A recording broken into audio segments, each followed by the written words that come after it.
আমি ৰত্নবিদ মহাবিদ্যালয়ৰ গেটৰ সন্মুখত গেট তলা লগাই দিছিলোঁ। আমি কোনো টিচাৰক আমি ভিতৰত প্ৰৱেশ কৰিব দিয়া নাই।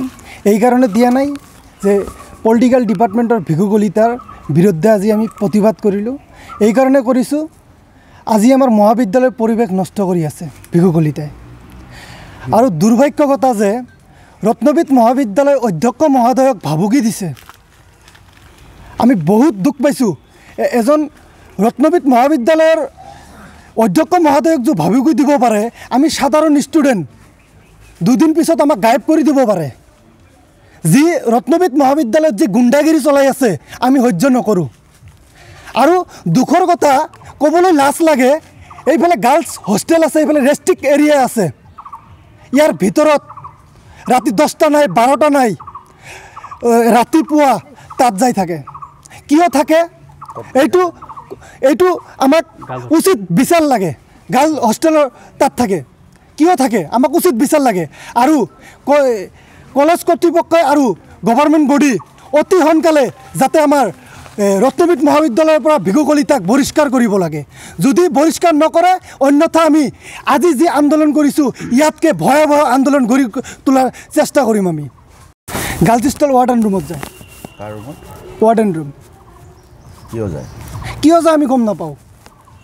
এদিন দুদিন নহয়, ৰেগুলাৰ যাই থাকে। আমি নিজে চাইছোঁ।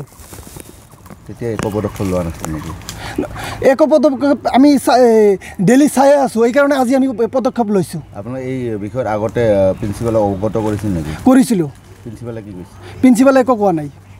এইকাৰণে আমি ছাত্ৰ ছাত্ৰী ওলাই আহিছোঁ আজি। মানে আমি ভিগু ছাৰক প্ৰথমে পৰাই দেখি আছোঁ যে আমাক ছাত্ৰ ছাত্ৰীৰ লগত অত্যাচাৰ কৰে। আৰু আমাৰ টিচাৰ ষ্টাফ আৰু আজি এতিয়া দুদিন আগত আমাৰ প্ৰিন্সিপাল ছাৰৰ লগত অত্যাচাৰ কৰিছে। তেতিয়া ভাবুকি দিছে যে ছাৰক মাৰিব। ছাৰে গুণ্ডাগিৰি আমি সহ্য নকৰোঁ। ছাৰক বহিষ্কাৰ কৰিব লাগিব অতি সোনকালে। আৰু ছাৰ আমি লাষ্ট সময়ত যেতিয়া ইষ্ট টাইমত গৈছিলোঁ, তেতিয়া ৰমজান মাহ আছিল। তেতিয়া ছাৰে আমাক ইফতাৰ কৰিবলৈ 5 মিনিট সোমাই দিয়া নাই। গাড়ীত গৈছে, ছানিদুল পইণ্ট আউট কৰিছে, তাক কৈছে তোমাক জেলত লৈ যাম। এনেকুৱা কথা কিয় কৰে? এনেকুৱা কমনিয়েল ভাৱ কিয় দেখায়? ছাৰে এইবাৰ অধিকাৰ ক'ত পায়? এনেকুৱা সাহস ক'ত পায় ছাৰ? আমাক এনেকৈ হেৰাছমেণ্ট কৰে ক'ত পাল ছাৰ এনেকুৱা সাহস? তাক বহিষ্কাৰ কৰিব লাগিব। গভৰ্ণিং বডিবোৰত মোৰ এইটোৱে ৰিকুৱেষ্ট থাকিল যে অতি সোনকালে যাতে তাক বহিষ্কাৰ কৰে। ছাত্ৰ একতা সভাৰ দ্বাৰা উদ্যোগত আমাৰ ভিগু কলিতা ছাৰৰ এগেইনষ্টত প্ৰটেষ্ট কৰিছোঁ। ঢোকাৰা যদি অলপ 5 মিনিট লেট হয়, বেয়াকৈ গালি দিয়ে। ভালকৈ মানে আমাক নকয়, চিধি গালি দি আমাক সোমাব দিয়ে, দুৰ্ব্যৱহাৰ কৰে। আৰু আমাক বহুতে টিচাৰৰ লগত মিটিং থাকিলে টিচাৰক এনেকৈ বেজ্জতি কৰে যে ছাৰ বাইদেউ তাৰ পৰা কান্দি ওলাই যায়, ৰাস্তাত যায়। ঘৰত সোমোৱাৰ গাৰ্লছ হোষ্টেলত তাতে প্ৰিন্সিপাল ছাৰৰ ৰুম আছে। তাত ছাৰ এনেকৈ গাড়ী ৰাখিছে যে বাহিৰ হৈ যোৱাৰ ৰাস্তা নাই। তেতিয়া প্ৰিন্সিপাল ছাৰক কৈছে যে গাড়ীটো অলপ ছাইড কৰক। সেইটো ছাৰে মূৰত লাগিছে। ছাৰ বেয়াকৈ ছাৰক ভাবুকি দি গাড়ী ওলাই লৈ আহিছে। এইটো আমি তাৰ পিছদিনা প্ৰিন্সিপাল ছাৰৰ লগত বহিছিলোঁ। মানে ছাৰৰ অসুস্থ আছিল, আমি হস্পিটেলত ছাৰক লগ কৰিব গৈছিলোঁ। তাৰ পিছদিনা ছাৰৰ যেতিয়া শৰীৰ ভাল হ'ল, তেতিয়া ছাৰৰ ওচৰত গ'লোঁ।